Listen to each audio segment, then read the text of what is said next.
Hi, Neil. Hi. Awesome. So I'm just going to do a quick introduction. Sure. So I am Amanda Castrillo. I'm here on behalf of Temple of Geek, and we are here to just talk video games, general stuff, game awards. We're just talking. We're just talking, having a conversation. We're just having a conversation about life. Amazing. Yeah, it's cool. No, you have to forgive me. I'm jet lagged, very excited and happy from last night. Yes. And also extremely tired. It's a really interesting mix of stuff right now. Very valid, honestly. If I look like shit, that's the reason. You do not. You look great.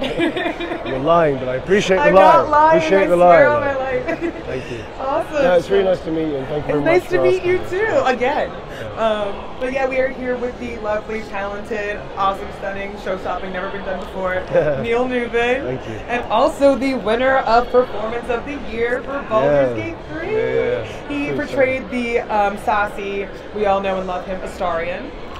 That's true. Yeah, it was pretty awesome, and I'm so happy for you and excited for you. Thank you. And that was like a humongous win, and you absolutely deserved it. I did not see it coming. I was rooting for Ben Starr, actually. Oh my gosh. Yeah. And like Ben Starr is your friend, yes. Yeah, Ben Starr and I have become mates this year, and we got to know each other, we've hung out. We're also in Warframe together. Oh yeah, which is really cool.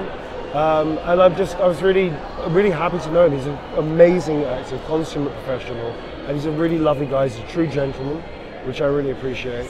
But I didn't think I was going to win. I genuinely thought Ben was going to win. Oh wow! So I went in there happy to be nominated, but not really expecting much more than that. I didn't really have an idea of what I was going to say if I did win. I had like a vague idea. Okay, well, these are the people I need to remember. Yeah, like the bullet points. Yeah. I need to remember to thank these people, But I wasn't really prepared for winning. Wow. Because it was such an amazing year. I mean, you had Melanie, who's incredible. I haven't met her yet, but I would love to meet her. Her work is extraordinary. Yuri, obviously, Lowenthal was a voice work acting god. Ben's amazing. Cameron's really cool. I really like his work a lot. Idris Elba, I mean, come on. Oh, Idris Elba. Yeah. So, I mean, amongst these people and myself as well, it was just to be nominated amongst these actors. I don't think I'm forgetting anybody. Am I forgetting anybody? That's it, isn't it? Ben. No, I didn't forget Ben. You didn't forget Ben, yeah. No, I said Ben. You said Ben. I said Ben the first one. First Yeah. one. Amongst to be amongst those actors is I'd rather be nominated for something amongst the best of the best than have like a year where there's not that much going on and yours is like the game. And it'd be like a shoe-in, and there's no like. Yeah. Because I think to be amongst your peers that you're inspired by is a really wonderful experience because it just makes you. I don't believe in competition. Not really. I believe that you do your work, and that's the merit is based on what you do. But to be considered to be good or whatever amongst the hundreds of actors out there who are doing incredible work is a really lovely privilege. That's awesome. And I like the fact that I was up against people that I really deeply respect and think are amazing actors. So yeah, it was really special because of that. That's awesome. Very special. All right, so we're just going to go ahead and get into the questions. And so, all right, so when you first started working on Baldur's Gate, did you expect it to become as popular as it has? No, I thought it was going to be good. I thought it was going to be great, actually. But I don't know if I knew it was going to be a masterpiece, which it is. Yeah. I believe. As a gamer and also a fan of D&D. Fully agreed. I've been a fan of Wizards of the Coast as well since I was 14. I've been a fan of Dungeons and Dragons since I was 14, and I'm a fan of where Wizards has taken it. 5e is a fantastic rule set. I started on, I think it was either 1 or 2 version of Dungeons and Dragons. Oh wow. It was like maybe starting 1 then going into 2 early. But to see what they've done with 5th edition is awesome. I love it. I think it's really, really clever. So I'm a huge fan of Wizards as well because of that. But yeah, I thought it was going to be. I played early access because I'm a motion capture actor as well as performance capture actor. I do voice work as well. I do everything. And I'm also a director, and I was asked to direct in it. I directed performance and voice for Baldur's Gate. Wait, what did you direct? I directed some of the actors for Baldur's Gate. Oh my god! Yeah. Okay. I also consulted, so I went around to the different Larian studios all over the world, Kuala Lumpur, Quebec, Ghent, and Guildford, to teach animators how to jump into suits better. and be better performers because they weren't trained. That is so cool. Yeah, it was really cool. Just doing a little bit of everything. Okay. Yeah, it was about like a year and a half. That was Thierry and Alex, who did like lead animators and stuff at Larian, and also Greg Linston, who's now the head of animation there. They got me involved in that, and we submitted, and they were very amazing at championing us. And they brought us out to all these different places to meet all their teams. So I got to know Larian as a company intimately. But I'm also a D&D fan, I'm also a Wizards fan, and a Baldur's Gate fan as well. So for me it was like, I knew this was going to be a great game. There's a lot of heart and passion. I played the early access, the mechanics were awesome. I thought this is a fantastic game to play. And I thought it was going to be really well received, we hoped it did. Especially the amount of passion that went into it from all of the actors, over 248 performance capture, and then there's also motion capture actors, of which I'm one of them, and also animators as well that all went into the in-game mechanics and locomotion. So what's the difference between, you said performance capture and motion capture? Yeah, so I have these tattoos which are sort of to commemorate games saving my career. But this is motion capture. So motion capture was the old term we used to use, we still do, which means body only and head, but no face and no hands and no voice. Gotcha. Performance capture technically means body data, so all these things are across your skeleton to make up a skeleton the actor performs with. You put a rig on top of it, and then you put the skin on top, what it looks like colouring wise and everything. And that's performance capture with hand data and also with face data too, with and without voice. It could be a voice scratch track, or it could be the full performance, which I prefer, which is the whole thing being shot in the volume simultaneously. Maybe ADR pickups afterwards for voice. So, so I got into that about 15 years ago. I said something in the joysticks, which people still get confused about. It was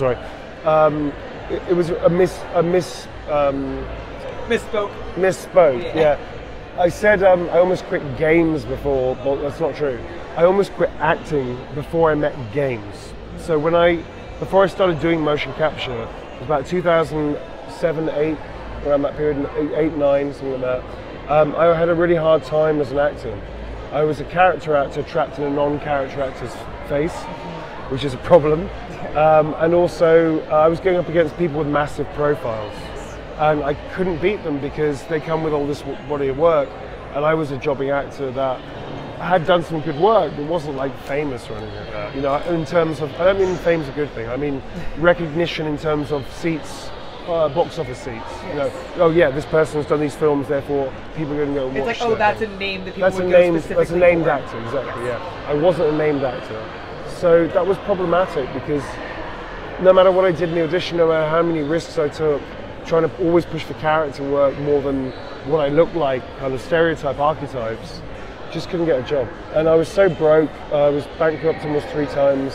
I was homeless for almost for a year. 8 months, somebody took me in on their couch. And at that point I was like, I can't sustain this. And it got to a point where things got really bad. And luckily, around 2009-10, I found games. And I started doing game work, motion capture with audio motion. We gave me my first gig with Ubisoft. And I realized, A, I can take my face off now, so I can be a character actor. B, there's all this work that no actors want to do. There was only about 12 of us in the whole of the UK that was doing it. Because it was still relatively new? It wasn't new, it was unknown. Oh. So people didn't know about it.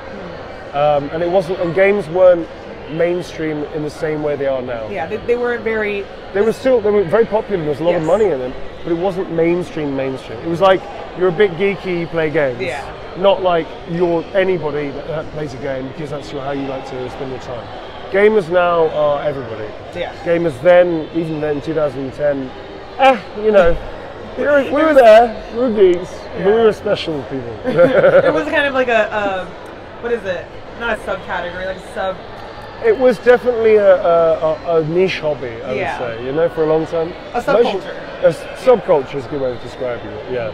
So are you a gamer, that kind of thing, you know what I mean? Whereas now it's like, everyone has some kind of gaming system, some kind of console, some kind of... Anybody under the age of 30 in I would say most countries, not every country, but most countries, if you have access to internet or a smartphone, you're a gamer. Because you've played something that's free or whatever, whether it's online or offline, you've played something. So most people, not everybody, but most people on the planet who have the luxury of having access to the internet and also something like a smartphone or a console or computer even, you're a gamer. Yeah. You know. Game theory is in most economics now as well. Yeah. Loyalty branding at supermarkets is based on game theory. Really? Yeah, man. Oh my Exclusivity, you collect points for points being prizes. It's game theory. That is so funky. Yeah, I didn't even think about that. People talk about different ages, right? The information age was the early 2000s because the dawn of the internet and how the internet became very robust. This period of time is the gaming age. That's so cool, like how it kind of intertwines with like everything. Social media. Yeah. Social media is based on gaming technology. And it's like even like what you do, like you okay, followership, you earn a followership, you earn numbers. You are earning numbers, and numbers give you exclusivity or ticks or whatever. And that's a prize. That's a prize. And it gives you an exclusivity that you earn through doing it, which is like grinding. That is. So it's game theory. This is the age of gaming right now. That is so cool. Yeah. Oh, a good answer. Damn. You're welcome. Okay. So anyway, games saved me. Wow. And during that period of time, I had a divorce, which is good. It was a good thing. Okay. Myself and my ex-wife get on super well. Gotcha. We raise our daughter together really well. She's little, but she's very cool. Got it. But through that period of time, I was a single dad, obviously, and I needed to find work. And I realized very quickly that I was trying to aspire to the craft, but I was trying to put all these ridiculous ideas of what I should be like as an actor and what I should be doing right now. And I should be doing this and I should be doing that, and why hasn't it worked out for me, and blah, blah, blah. And all of that was kind of meaningless because I was also going into auditions with the wrong mindset. And the right mindset for an audition for an actor is that is the job. The job is you present your work. You take your risks that you want to take. You go with your instinct about what you want to do. Don't give a shit about however many people in the room look exactly like you and are doing probably exactly the same choices. It doesn't matter. Competition isn't real, I feel, because you're only there to present your work and you are individual and unique. And that's your vision of how you see the character. And then, of course, you're presenting your professional side. Can I work with you? Can you work with me? Am I professional enough? Am I on time? Yeah. Am I respectful? Am I calm and centered enough to just treat everybody with respect and equally, and not be nervous and not maybe make some bad choices or be too like, oh, please like me, or that kind of bullshit. But at the same time, not be so like laissez-faire that I don't give a shit. You know, it's that medium of like. It's a nice little balance. It's a happy balance of being relaxed and state to work. You know. So once I got my head around having a daughter and needing to make money, I realized, well, the one thing that's giving me character work, freedom, it's teaching me a lot about myself. It's wonderfully fun. I love it. And I understand it really instinctively because I've done theatre, film and television, was motion capture. So I started in that, and then performance capture became more of a thing. I worked with Andy Serkis on Planet of the Apes, Last Frontier. It was amazing with Steve Kniebley, who's a long-term collaborating director. He's like my Tarantino. Yeah. So I've worked with him about 5 or 6 times now. We will work together on something in the future. He's also a close friend of mine. So motion capture became performance capture, which is hand data, face data, with or without voice. Whereas motion capture traditionally was just head and body. Yeah. It opened up all these possibilities, and it allowed me these amazing friendships. I've made so many new friends and acquaintances and great work colleagues as well that I'm very close to, as well as genuine friendships. It also helps, I think, break the barriers between talent and crew, because you're sort of mucking in together. It's a lot more, I think, as things used to be. And it's less them and us. Some of the good things about it too, especially like, because you said you also directed the other. Yeah, I directed Dave Jones, who plays Halson, in the scene that was revealed. The scene. Oh no! Yo, darling, yes. Wasn't aware they were going to use me as the character, darling, but rather flattered. Rather flattered, expecting it, of course, darling, but pretending to be flattered. You know, so yeah, I directed that scene. Okay, damn. Yep. For performance capture only, I would say, but performance capture in voice. I directed who else? Emma Gregory plays Minthara. I did a bit of that. I directed Sam Bayard. Samantha Bayard is a wonderfully talented actor. Who I directed Carlac, right? Carlac, yeah. I directed a little, I think not all of it, but some of her restaurant scene, which was awesome, which is one of my favourite scenes. Oh my gosh, I haven't gotten to that one yet. It's so nice. Oh my gosh, I know, I have to like, I literally, that was one of the things about playing the game. A few of my friends were so excited when I started playing. And they were just like, if you have any questions, tell me. Let me know everything you're doing. So I was basically just like live texting my friends playing it. And they're like, have you gotten to this? I'm like, shut up. Shut up. Shut up. Downey. I directed Tim Downey, who's amazing. He's so talented. I mean, this is the thing. The origin cut, Theo Solomon, amazing talent, new to games, really lovely kid. He's just flying at the moment, and I'm really proud to have. I directed him a little bit as well. So I got to work with all these amazing actors, get to know them socially, like I always chat to everybody basically. And then I got to work with someone as well, and it was just, the whole thing was this amazingly beautiful experience for 4 years. Larian, incredibly generous. They gave me a lot of opportunities within the company as well as being acting Astarion. I got to work with Stephen Rooney, who is just a blessing as a writer, a beautiful writer. And he and I had a bromance now, and a friendship, which is great. Awesome. I mean, I've worked with Greg Linston, who's an incredibly talented director, Tom Pallai, with Thierry, with Alex, with Swen. Getting to know all these people. There's Adam Smith, the lead writer, Crystal Ding, who's incredible. Like, there's so many people that I got to work with and teach and it's so learn awesome from just, as well. to see you gushing about your team, because oh man, I'll gush about Larian. It's great because like Larian is the best, probably one of the best companies. I can tell, like people I've seen also like genuinely the fan cool response of like which is probably why it honestly did get as popular as it did and did like end up winning Game of the Year, because they've been so good with their fan base. Their community support is amazing, and B, like it's just like it's unlike anything Michael I've seen Dowse before. is one of the marketing guys, head of marketing, and their community support and interaction is very beautiful because it's very genuine. Yeah, it's not just a marketing campaign. They genuinely want to know the feedback. They're interested in it. And they listen, cool. Like the way that they genuinely listen, and the way that they like really value their fan base and really value the people that like are playing the game and having a wonderful time and sharing it with their friends and family. Like it's really great. Here's a good example. Quite early on in the cycle, they put in the pronouns they them. It was quite early on, and I realised that to do that, because we were all doing thousands of lines of dialogue over 4 years. I think it was something like 200 sessions I had personally, full performance and performance capture with voice, let alone the mocap stuff I did for 2 years as well, right? It's a lot of stuff. We're talking 248 actors, thousands of characters between 248, plus the mocap actors. It's a lot. Then you're adding they, them on every sentence that requires a pronoun. Yeah. On top of he, she. I thought about that too. It was like I was like the sheer amount. The sheer amount of time and money that was spent when they didn't have to, but they chose to. Because they wanted the representation to be a big part of Dungeons & Dragons and also a big part of the game. And for me personally, like I have friends from every conceivable background, every conceivable gender identification. It's how my life has always been, which is great. I'm very privileged to have had the education early on to be an ally supporter and just to also normalize it. Right?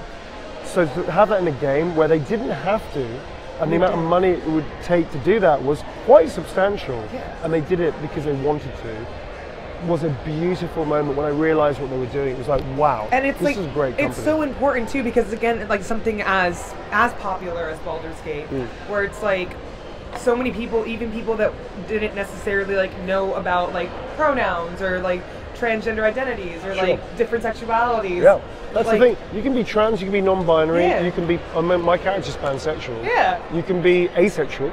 I mean, Karlak, obviously there's a big part of Karlak's story which resonates with a lot of people that are that identify as being asexual, but not being able to touch, or just wanting friendship as opposed to being forced into a certain relationship or what have you. Or like even just like as simple as like some characters being like down like Lae'zel, or like wanting a slower burn like Will. And Sure, it's just exactly. like so many different kinds of Will is like things. a romantic character. Yeah. You know, whereas my character's like, hey, what's up? What's up? And then of course you get into the real part of him. You know, that's the deflection, of course. Yeah, and I was talking to my friend. I was like, it's a facade. It's a facade. I literally. It isn't. It's both actually. Yeah. Like he's a hedonist, and he's a sensorial. A big part of my character work was the physicality of him.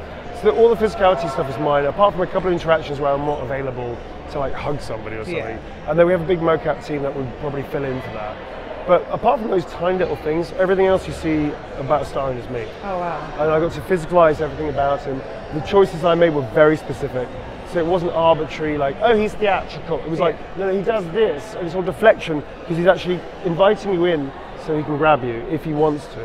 Or he can just, you know. So I based it on Commedia dell'arte and Alecchino, which is a Harlequin character in this Italian, very old theatre tradition, which is very beautiful, very funny. And Alecchino is this amoral, completely mad Harlequin that falls in love instantly, and it's all about sex and fun and love, and naughtiness is very mischievous. I thought it was a brilliant cover for him. So that's the theatricality. I also based it on 3 of my friends, one of whom is Ruben Kay, who's a wonderful comedian, amazing comedian. And he has this wonderful stage presence. And it's very much like, ta-da! Astarion's funny as hell, too. He's fucking hell. So funny. I based a lot of the rhythm of his comedy on Ruben. Yeah. I've told Ruben, by the way, so he's okay with it. If you ever want to see Ruben, check him out. He goes all over the world internationally. He's amazing, amazing. So anyway, I based a lot of it on Ruben. I have flow as well, anyway. There's a certain flow that I have. Kind of like, yeah, I'm sort of, I have that. Yeah. But then I extended it out to this theatricality presence. Especially when you're doing like something like performance capture, and you're doing something that's very like a physical, because I was going to ask that too. It can also be very nuanced. Yeah. Because we used an optical system, which means the cameras are pointed inwards. They're firing off near-infrared light continually, which hits these markers that then fire back the reflection, essentially. It's layman's term, so sorry for crew who are going to say that's not exactly how it works. Yeah, Google is free. Yeah, whatever. Fuck off. Yeah. So basically, this is all over your body, which creates the skeleton, right? Yeah. But it's accurate to within millimeters. So that's Ruben, but it's because it's accurate to within a millimeter, you can pick up subtleties. There's another friend of mine called Leendert van Nimwegen, who's a very well-known, established makeup artist from Holland, but European famous, very well-known, very talented. And he does a thing with dismissal with people, which is beautiful. And it's a very subtle thing. It's just it's just that. And it's very subtle, but because motion performance capture is so detailed now, you get everything. So even just like that, which is based on Leendert, which I took from Leendert, you can see that in the performance. And then there's also my teacher, my amazing mentor, acting mentor, Giles Foreman, who has a wonderful school in Paris and also in London, teaches in Switzerland, also in Sweden and America as well. One of the most beautiful teachers I've ever met. In fact, I run a non-profit workshops for performance capture. I based my teaching on his teaching. The way that he teaches is how I teach. I based a lot of it on Giles's way, and he champions actors. But Giles has a way of piercing through people, and also he is fearless when it comes to social interaction. So then I thought, okay, well that's a really lovely quality to have. He's also so engaging when he wants to that it's impossible not to look at him. He's got this incredible persona and gravitas.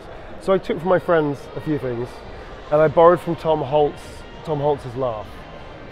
Which is not his real laugh, but his laugh in a particular project he did called Amadeus. That's one of my favorite things about Astarion. Yeah, I can't do it right now because my voice is so hoarse from talking. My voice is also gone. I literally can't hit it right now because I'm too tired. But his laugh is piercing in the right way. It cuts through conversations.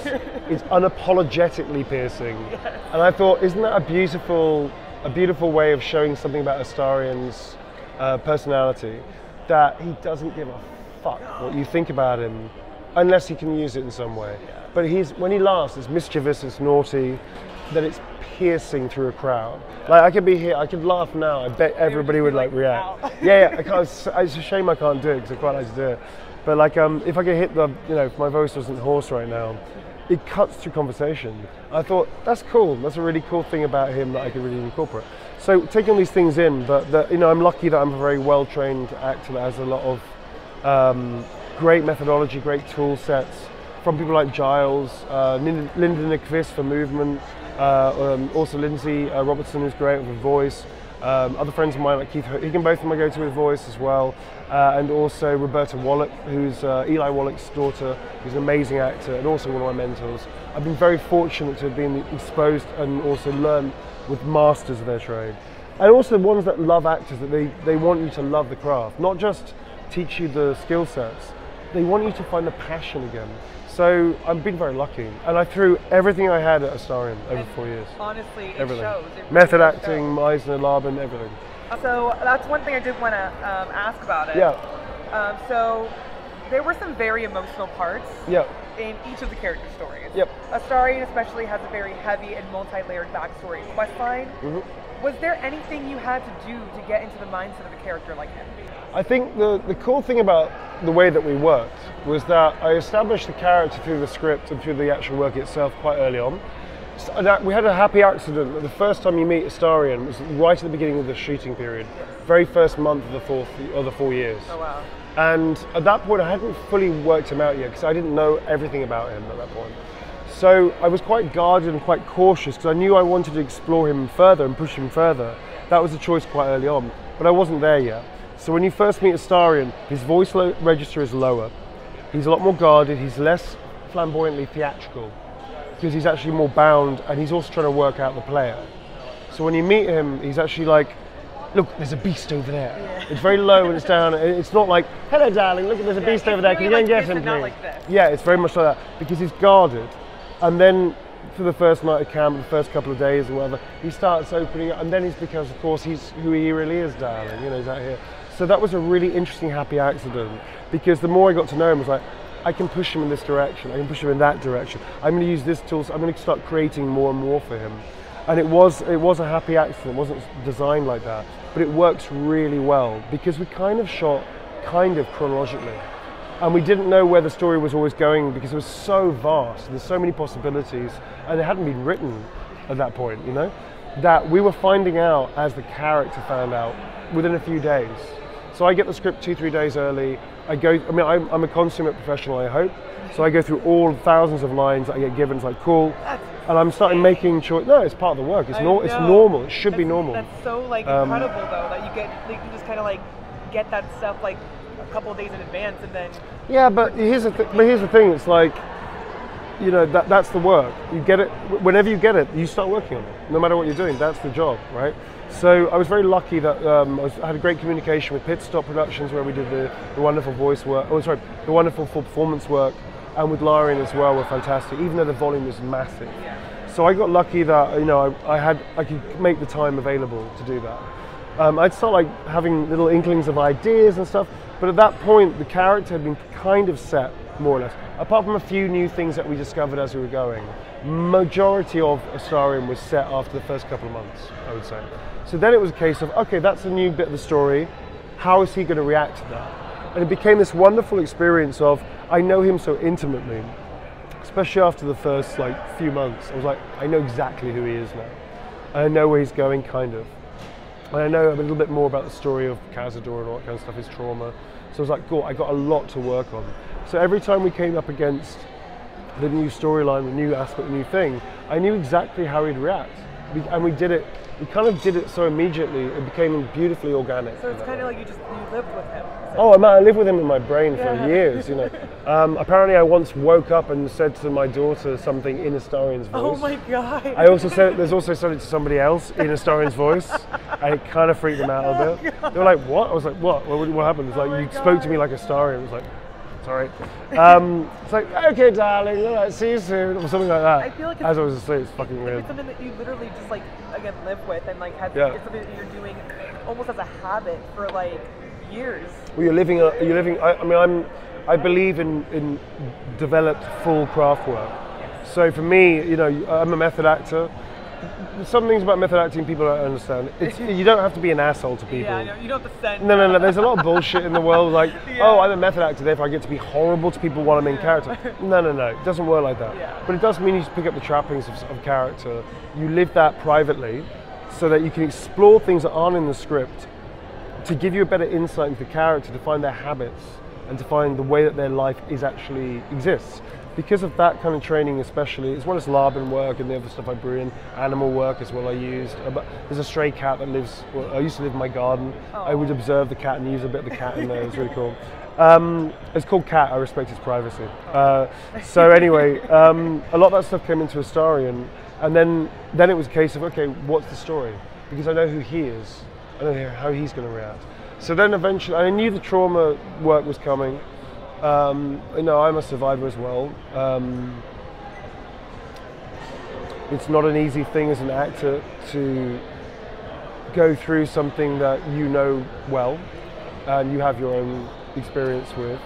But I felt, okay, I know I'm a good enough an actor, I believe, that I'm not going to present a story that is affecting my stuff. It's just going to be focused on his stuff.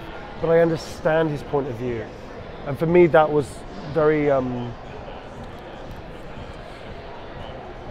very important to do that justice, because I think it's important to represent people truthfully, without glam, without, oh, okay, he's a trauma survivor, so it's like, oh, this great big fucking drama. It's like, no, let's be real. Very earnest portrayal. Yeah, because it has to be embedded in the reality of it. And that's a testament to Stephen Rooney and the other writers that contributed towards Astarion, testament towards Larian, that they wanted to do a real, mature, very realistic, gritty, as well as funny and fantastical story. But when it came to these subject matters, they weren't trying to be clever. They were trying to be honest. So as an actor, to see a guy kind of care over something as delicate as this, it's an incredibly wonderful experience to go through, because it's art, it's real art, it's affecting art. Me too. No, it's okay, it's a thing.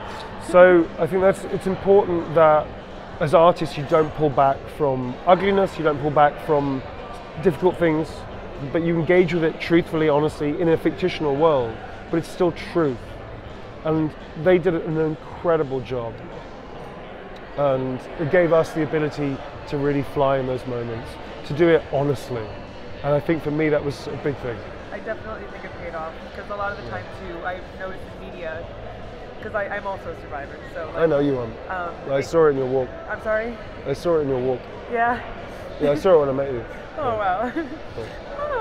Body language gives it away. I'm sorry? Body language gives it away. Yeah.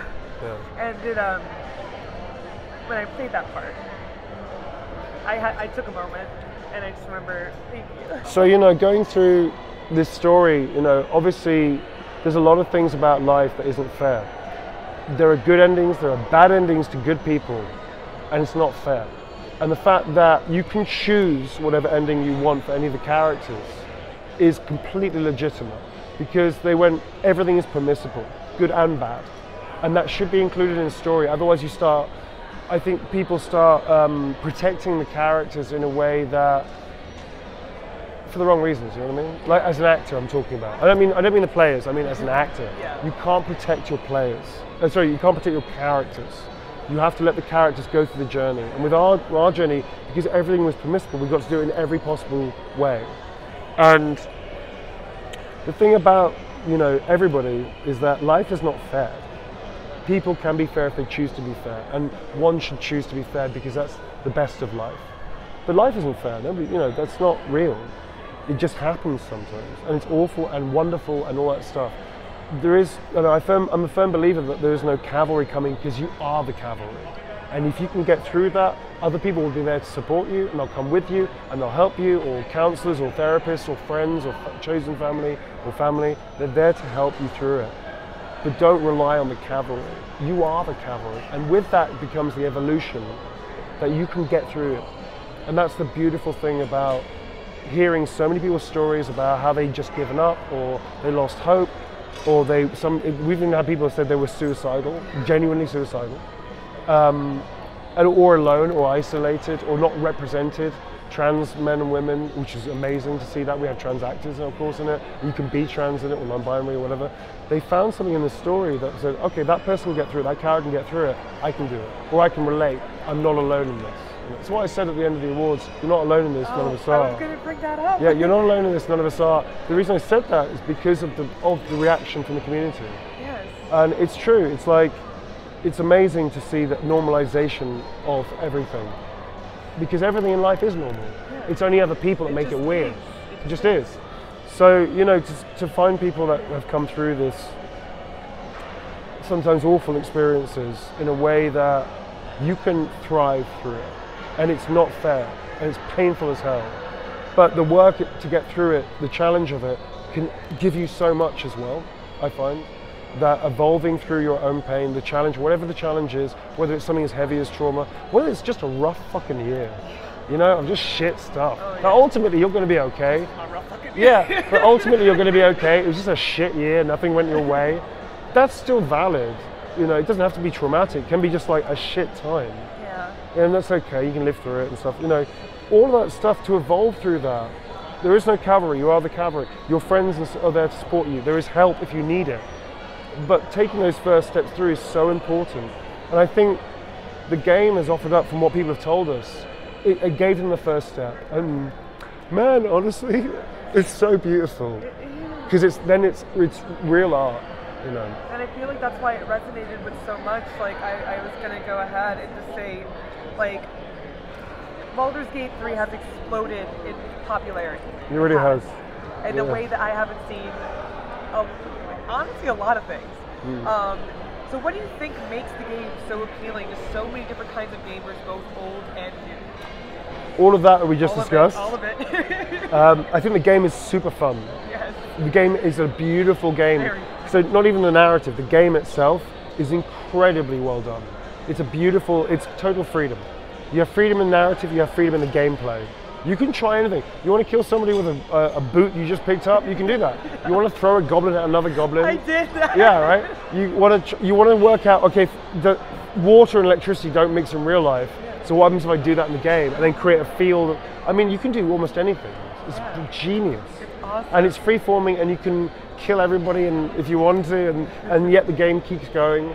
Or you can save everybody if you want to, and you can change the nature of everything. I mean, it's just mind-blowingly good, mechanically as well as narrative. Only my second playthrough, and I feel like I'm playing another game. Yeah. Like, it's so, like, because especially even like within the races. Oh, like, man. I love it. Like, you get a different experience. You do. Depending on who you play, how you play. And which companions you're interacting with. What stuff. Like, also, too, that's one thing I noticed is, like, bringing certain companions to certain places. Oh, yeah, triggers off. Completely changes the whole, like... There's reactive dialogue. Yeah. Which when it first came out, about a week after launch, I did mention it in a way that wasn't particularly well detailed. I've learned from that. But, you know, there's a bit where in the spoiler, Githyanki Crash, where you have to do a certain thing in a certain way, and that's about 3 hours of gameplay, right? Yeah. To get through, or something like that. But you have to do things in a certain way to make a certain choice, to kill a certain character in a certain way, and then resurrect the character in a certain way, and then you get a whole bunch of dialogue that you would never see unless you did that. That's just one example of the many, many, many, many hundreds of examples of things that are very specific to certain situations and certain characters. So this game is gorgeous like that. And I'll find like dialogue options. I thought I would have combed through stuff, and I'll find like brand new things. Even just talking to like NPCs. Talk to every animal. I laughed my ass off yesterday. Yeah. But this is and it's also reactive to what you want to do. Yeah. And that's the point about Dungeons and Dragons and tabletop games anyway, is it's a shared story experience. Players and Dungeon Master going together, creating the story together. So this is the first game, and I've played many games that I adore, like Fallout, DOS 1 and 2 are great. There's loads of amazing CRPGs out there. But this is the first time I've ever felt this feels exactly like a tabletop roleplay game. Exactly. Because I have the freedom to do anything, and it's reacting to what I'm doing, and there's narrative to support it. I was like, I'm mind-blowing. You know, I'm a fan of Baldur's Gate, I'm a fan of tabletop, I'm a gamer anyway. But this is a mind-blowing experience. It's unlike anything I've ever touched. Like, it's honestly a new benchmark. Marvel. Yeah. It's a marvel. You're not going to see many games like this, perhaps. But I think the weird criticism that came out of, oh, it shouldn't be expected. It's like, why? Why not? Why not raise the bar? Why not? Why if you can? And here's the thing: Skyrim raised the bar. Yeah. Fallout raised the bar. You know, all these different games raised the bar. Why not? Exactly. That's what any media. Like any media, it's always progressed. It's always like snowballed into something bigger, grander, greater, something all-encompassing. And I feel like it's entirely possible. And it's a good thing. Yeah. So here's the thing: like nobody's comparing like indie games to Baldur's Gate 3. Yeah, It's insane. You can't do that. Can't do it. Dave the Diver, amazing game. Yeah. It's considered an indie game, right?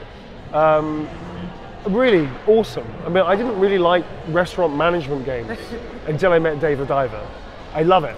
I want to go to the restaurant and work out the sushi for the day. Yeah. And yeah, it's not like a massive AAA thing. Every game has its value, and they shouldn't be compared to it. And if you just go to something and you know what you're going to it for. Like one of the reasons I went to Baldur's Gate, I love story. I love like complex characters. I love narrative. Yeah. And also, I love chaotic bare-haired vampires. It's a niche. I have no idea who you're talking about, darling. It's a niche It's not that much. It's not that niche, darling. It's a specific, like, just a subsection of, like, I love vampirism and horror to begin with. But I was just like, oh, this looks interesting. And just by looking at, like, things on my For You page, like snippets, I was intrigued enough to be like, I'm gonna play it, even though I hadn't played a game like that ever. And I'd only ever played D&D for like 3 months out of my life. The cool thing about it is that we heard people that were getting into tabletop games, or rather Dungeons and Dragons specifically, from our game, that had never played a roleplay game in their life, or people that had seen this stuff going on from the actors were doing and got into Baldur's Gate, and then and that all the other way around. I played never played a video game, but played tabletop, and then got into this one because it was an extension of what they loved. It's been a really interesting experience. It's brought every single person, like people that love movies, people that love TV shows, people that love tabletop, people that love video games in general, like everyone. I think that's really important. That's what art is, isn't it? It's about shared, universal commonality, understanding each other's the same story, different points of view, but you all understand the same point. Like you all went for different things, and you all came out fulfilled. And it's, it's great. And that's the thing. You all, then you can, but then through that, you can meet each other. Through that, you can ask questions about each other. Through that, you know a little bit more about the world that you may not have known before. And through that, you see the others that you don't know, not as different, foreign, but actually as human. Very much the same. We're all like sitting at our desk playing the same fun game. Yeah, and you're all having the same experience. I mean, I detest the term race. I think it's a redundant word that shouldn't be in the language anymore, because it comes it's a slavers word. It's a supremacy word, slavers word. But also, it's not accurate. The accurate term is ethnic background and nationality and culture, right? It's not race. Race defines this idea. Race is in D&D work. That works because you've got tiefling, gnome, dwarf, dragon king. Physically, genetically different shit. But in our world, it doesn't work. It's ethnic background if you want to, nationality if you want to, and culture if you want to, all that kind of stuff, like religion or whatever. Race doesn't exist. It's one race. It's human. And games, movies, art, books, stories, music, sport, I guess, as well, in a way. Although that's more tribal, like, oh, fuck you, my team's better than yours. I'm not a sport person. I have no idea what people say in sport stuff. You know what I mean? But the idea is that all these things, these common story, shared story that isn't against each other but with each other, they help us understand each other. Which means that when we have a problem with each other, we're more prone to talk about stuff than we are to hate each other for it. So I'm not going to say that computer games change the world, but they definitely are a power of good, I think. And media is a very powerful tool, and media, like being literate in media and understanding the media that you consume, like it's very powerful. It makes your brain work. It makes your brain work, and it makes you think beyond what you've been taught just by the echo chamber around you. And I think that's beautiful. And that's the thing. I think if you're challenged, the representation in this game is amazing. Everything's permissible. Everything's normalized. And that if you look at the dialogue of Baldur's Gate, you also see that it's normalized language. Nobody's like, oh, you like men. Oh, you're gay. Oh, you're gay. It's more like, who do you like? Oh, they're quite nice. Or you like that person, really? That's what you like? Not because of their gender or their sexuality, because they don't like the personality. It's like, that personality's weird. You shouldn't. That's toxic. You shouldn't do that. As opposed to, they're a man though. Why are you doing that? I was delighted when I'd be talking to like NPCs and they like casually mentioned their wife. They casually mention their wife. It's not a big thing. And I was like, oh my god, like it's so nice to just like be like, oh wow, because I'm bisexual, so I'm just like it's very much like a. I needed this. Like I needed this kind of thing growing up. I needed this kind of it's like that's me. And it's normal. Yeah. And I think that's important, especially now onwards, now that it's clear that it doesn't hamper your story to normalize everything. Exactly. I think it's important that now that becomes normal. And because ultimately, if there's a whole ass dragon, I don't want anybody complaining. Dragons aren't normal. Dragons are rare. That shit should be not normalized. I'm like, there's a whole dragon, and you're coming to me being like, everyone being pan is unrealistic. I'm like, shut up. Do you see where we are? There's a fucking dragon. There's a dragon, bro. Who gives a shit about your anti-woke, whatever thing? There's a fucking dragon, man. There's a dragon. Be worried about that. That's a real threat. There's a whole Olympian empire. There are squid men, my guy. Also, this game caters to straight people. Yeah. It's like everybody's included. You do whatever you want. Too, my guy. This, I think, normalization's important because it's what real life should be, But we get all this stuff in the way, and we also manipulate. I think we're manipulated a little bit by politics, agendas, and actually, when you get down to brass tacks, if it doesn't affect your life, why the fuck do you worry so much about it? Live your life.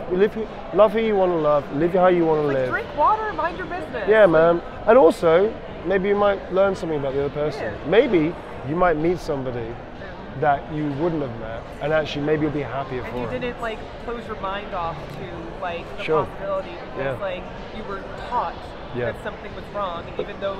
And also, neither does it mean that if you are cis males, females, straight.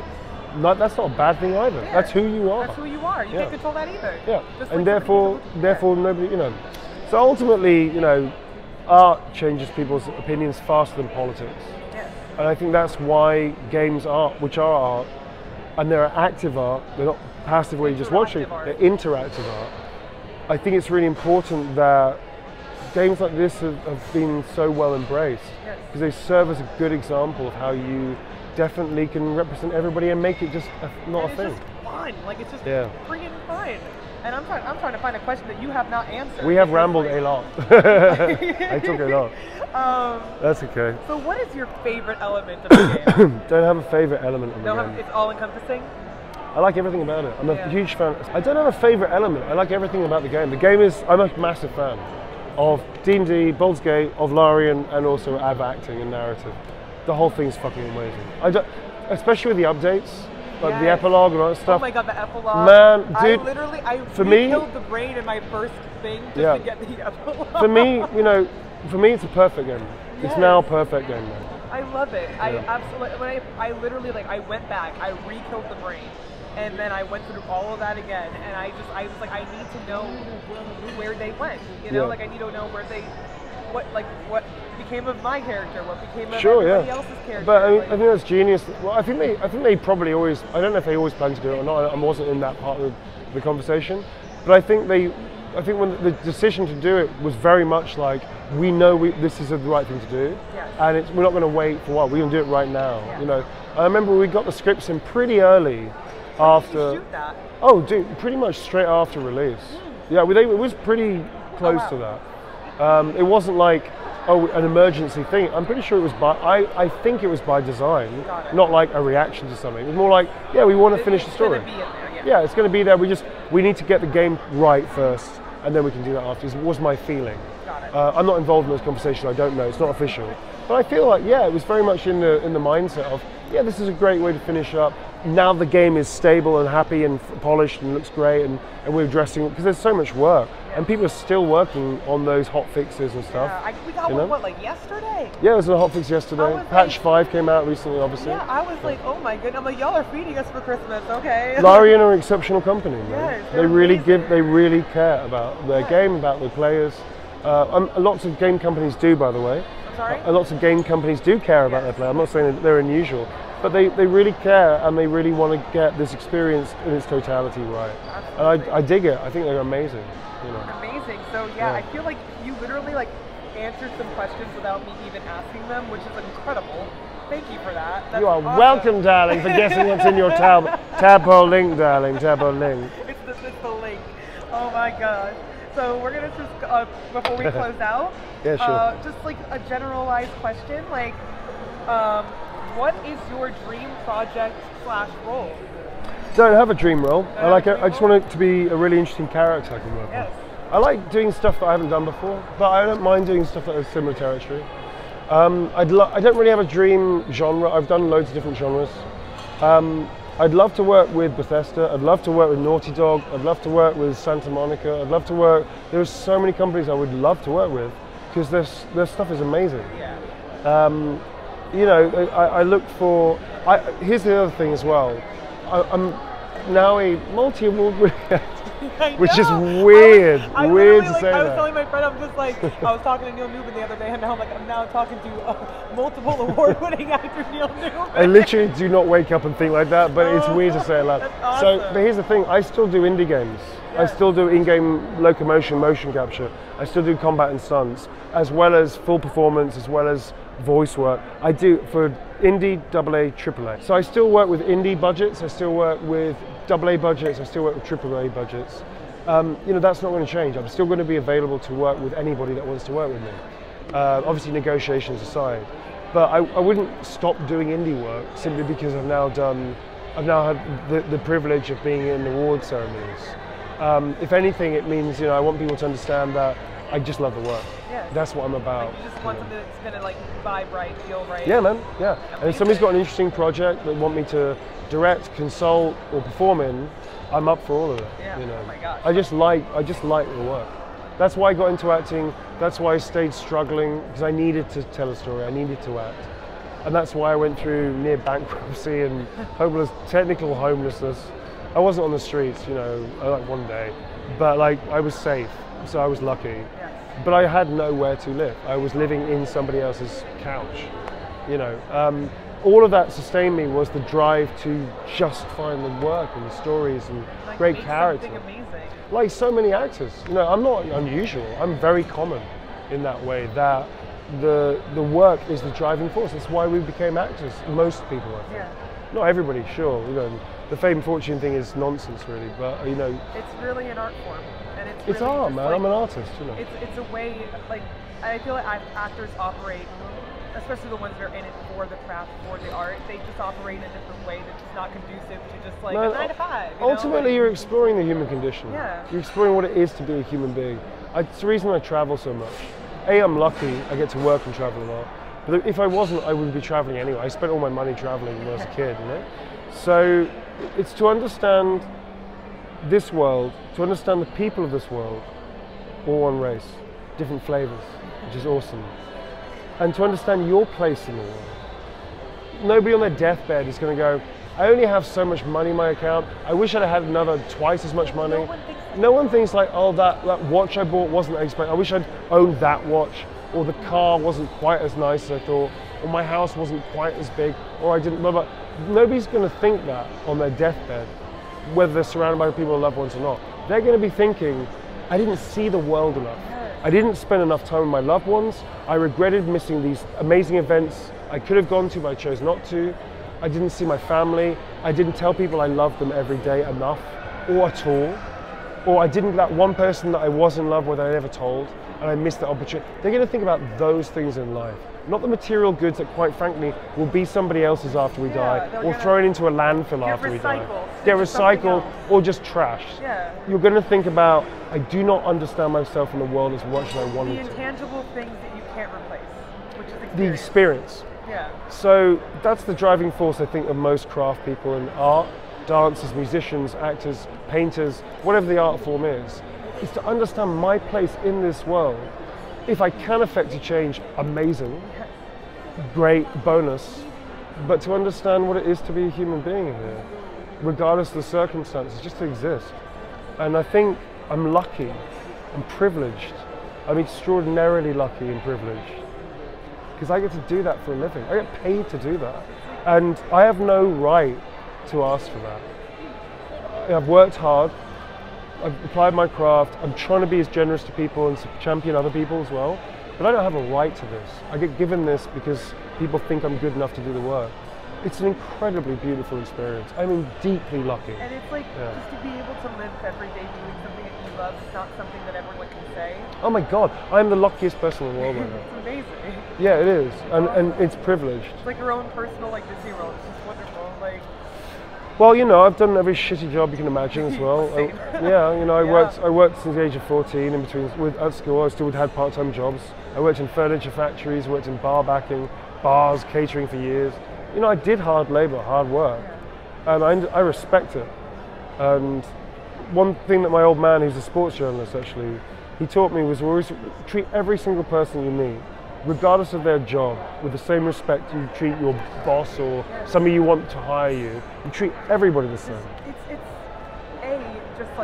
don't be an asshole. Just be treat people with kindness, treat people with respect, because I've been not treated with respect before. I've been treated below other people before. Yeah. And you don't know what kind of person that person is. You don't know what they could be the best person you ever be. One thing about them is they are human, and most of the givens of their life will resonate with your life. Yes. That they will hurt, they will they will be destroyed through grief. They can be affected by all these different things that you can be affected by. You know that, and so the idea when people treat people as lower or lesser is a deep sadness I have with society. It's always been that way. The deep sadness about humans is that we still haven't evolved to a place where we are willing to share more than we feel we should. In terms of materialism, in terms of money, in terms of support, in terms of our time. A very self-centric way of thinking. We still haven't got there yet. You know, make your money. Do it. Get your back, make your money, do hard work, get paid for that well. Absolutely, have a great life. But give more than you normally do back. Because I think about it the way too, where it's like, I think of, at least for myself, where it's like, I want to be the person I needed. And in that too, like, I need to be... You're the cavalry. Yeah, like I need to be the person I needed, and I also, if, like kind of like you said, it's like if I can affect change, and if I can make that so that somebody else is like, oh, that's the person I needed, that's the person I need to see, then I did something good. I believe in being generous, expecting nothing in return. Yes. You be generous, you do people a favor. Obviously, you don't get taken for a fool. Yeah. That's being exploited. That's exploitation. Yes. But I believe that you should be generous and expect nothing in return. Because what that does to you, it comes back to you later when you need it the most in a way that you never saw coming. Yes. And you won't know it until it happens, is what I believe. The karmic. It's not even karma. It's not karma. It's literal. It's almost kinetic. Because you're doing that, and that's the way that you live your life. And because you genuinely feel that way, people take note of that. People respond to that in kind. And when you need it the most, I'm almost certain that always it'll be there for you in a way that you won't see coming. That's my belief structure. I really believe that. And it's the only way that this world will survive through all this shit we're going through, is people being more generous than they feel fundamentally that they want to be.